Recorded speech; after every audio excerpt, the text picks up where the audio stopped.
Angie Horkan from the Wisconsin Beef Council is here, and she is showing us how to cook corned beef ahead of St. Patrick's Day. Here's Angie. Happy March, everyone. Can you believe it's here already? Spring is right around the corner, and so is one of our favorite holidays at the Wisconsin Beef Council, St. Patty's Day, because we love talking about corned beef and helping people make a perfect corned beef. So corned beef is pretty kind of flexible. There's different ways to cook it, but the key is you need a low, slow, long braise to it to tenderize it, because this needs to be tenderized. This is a brisket. This is actually a flat cut brisket. When you go to the supermarket, you can find two different cuts of corned beef brisket, a flat cut or a point cut. I like buying the flat cuts because you tend to be bigger and they're meatier, and I get a lot more corned beef roast when I'm done, and then I can make planned over recipes. So the recipe I'm making today is corned beef brisket with roasted vegetables and a lemon mustard sauce. So I took this brisket and I took it out of the package, and I saved the little seasoning pack that comes with it, and I put it in a stock pot covered with a little aluminum foil and a really tight-fitting lid. And then you're just going to add a little bit of water, so a couple cups of water, and then the recipe calls for some extra black peppercorns and some extra garlic cloves. So just toss those in around the brisket.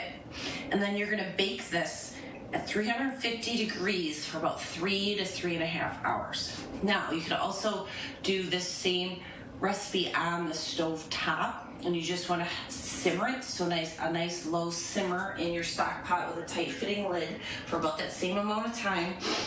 Or you could put a brisket in the slow cooker, let it go all day on low. You could sous vide it if you have a sous vide wand, or a pressure cooker also works. So if you're a little short on time, want to make it after work, try the corned beef in the pressure cooker. So you'll know your corned beef is done when it's fork tender. And what that means is really taking a dinner fork and inserting it into the brisket. And if you meet little resistance, you know it's tenderized and it's ready. So just after you take it out, you can slice it up. I have it here plated.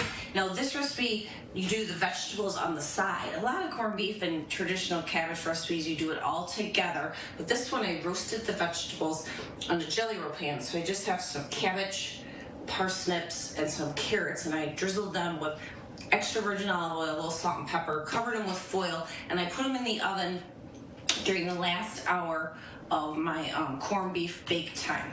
And then the recipe also has a lemon mustard sauce, kind of with a sour cream and Dijon mustard base that you can serve with it. Now, if you're lucky enough to have some planned orders after your corned beef dinner, you can make a corned beef Reuben soup that we have here, or corned beef Reuben wontons. So this recipe actually is from our friend Lemon Tree Dwelling, a blogger here in Wisconsin, and super fun, super great. So you can take your corned beef and extend it over a couple meals if you have enough and you don't eat it all at dinner. So these are all our wonderful, great corned beef recipes. They're all found on beeftips.com, our Wisconsin Beef Council website. Click on As Seen on TV right on the homepage, and you'll find these recipes, plus a lot of great other Irish-inspired recipes, perfect for this time of year, all brought to you by Wisconsin's beef and dairy farmers through the Beef Checkoff. So you guys have a great day, and happy St. Patty's Day.